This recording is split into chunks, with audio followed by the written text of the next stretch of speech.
what is hurting Some me. is good and bad. Some is good and bad. Trump has created a permission structure and expanded the Overton window, and I think some of it's really good, right? So there are things that are like taboos and politically incorrect things that you couldn't say before that now you can. Some of that's good, but we're also seeing the rise of what's called the alt-right, white identity politics, in some case white nationalism. I'm seeing things, and it's totally anecdotal, but things on Twitter, things said about Jewish people, about African Americans from the alt-right, and I would not confuse them with mainstream conservatives. That is incredibly disturbing, and it's coming about because of Donald Trump's candidacy. You can't blame him, but Donald Trump is giving causation versus correlation. Racist a voice?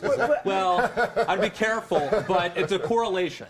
Yeah, I don't think. I mean, he is like sort of normalizing. That's the I don't want to say word, Trump man. is, but they are normalizing Matt, you're onto something. I've this noticed behavior. this as well. Go on. What do you keep talking Well, about? I think it's really concerning, and I'm surprised at the number of young people who are seen as not really progressive. I don't mean progressive left, but young people who are sort of going into this. The danger is that they're mainstreaming it. They're mainstreaming it. They're basically saying, "Hey, we should be victims too." If there's a, if there's a Negro College Fund or African American groups, we should have. What's wrong with having a white pride group? And they're using. Well, they don't understand they're using. history. Well, they don't. But they're using technology and memes and videos, and they're actually even co-opting like Taylor Swift as this perfect Aryan image. It's really scary. And again, it's anecdotal. A lot of it's on Twitter. Maybe it's like No. it's It's not just there. I have a three guys personal in their experience with basement. someone. This isn't just exposing some, redneck white supremacist